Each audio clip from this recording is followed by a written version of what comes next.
All right, welcome back. Hopefully you've familiarized yourself a little bit more with some of the typographic controls that we talked about in the last chapter. And now we're going to tuck into custom fonts. So when I talk about custom fonts, or you'll sometimes hear them referred to as web fonts, it basically means you can define custom typefaces. And you do this using an @rule called @fontface. And this block allows you to define what your custom font is. So it has multiple properties as part of it, the first of which is the font name. So here we say font family is equal to Arnhem, and this will be the name of the font family that we would use elsewhere in our style sheets to refer to that font. So here you see font-family is Arnhem, and then Georgia as a fallback, and then serif as a fallback. So moving back over to the font face @rule, we then supply the sources for where that font can be downloaded. In this case, it can be downloaded from the /c/f directory, so C for CSS, F for fonts, and then there's a WOFF formatted font, WOFF, and then there's a TrueType font, TTF font. So if the browser understands WOFF, which tends to be a little bit smaller web-based format for fonts, it will download that one. If it doesn't know how to handle a WOFF font, it will fall back to the TrueType and download that one instead. Once we've defined where the font files can be found, we can define what weight this is.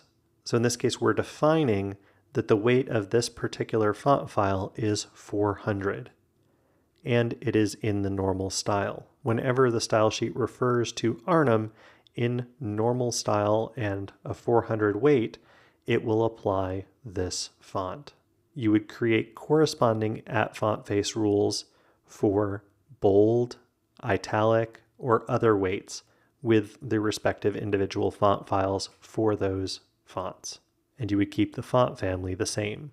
So that was a brief overview of custom fonts. Now I want to go ahead and have you do another assignment. So in this assignment, assignment 7, I want you to apply some basic typographic styles to your site. So return to your site and create a new text file and save it as main.css. Use a link element to include it on each page of your site inside of the head like we discussed earlier in this lesson. Return to the main CSS file and insert a simple rule set, something like body color red. Save it and make sure those styles are being applied to your page. If it is, great. If not, check your link syntax and make sure you've gotten that right before you move on.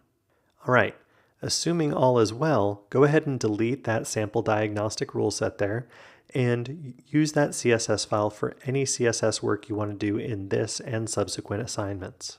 So when you're thinking about typographic styles for your page, think about the way the browser styles the text content of your documents by default.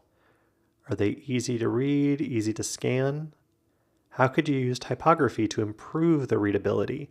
Maybe enforcing some content hierarchy and bringing some attention to certain important elements on the page. Try a couple of different font families. There are some great resources online for web-safe fonts and great services out there like Typekit that can let you play around with custom web fonts. Test out some different font stacks and note how each fallback differs. Publish your work to GitHub and post a link in the forum along with your observations regarding working with type in CSS.